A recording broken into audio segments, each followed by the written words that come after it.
Selamat malam Tribuners. Saat ini saya berada di supermarket Transmart Palembang Square. Nah, di depan saya ini adalah deretan minyak goreng premium yang tidak diberikan subsidi oleh pemerintah.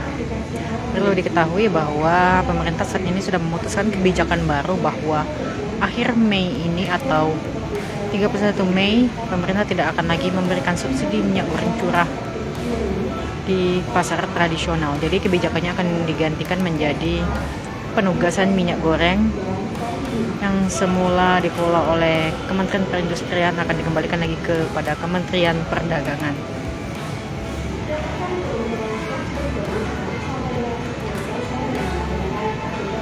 Dan pantauan di pasar tradisional, meskipun selama ini pemerintah memberikan subsidi minyak goreng curah yang dibanderol 14.000 per liter atau 15.500 per kilogram, nyatanya masih banyak pedagang yang mengaku belum mendapatkan harga tersebut, harga sesuai dengan yang diberikan subsidi pemerintah, sehingga mereka masih menjual dengan harga lebih tinggi dibanding yang ditetapkan pemerintah.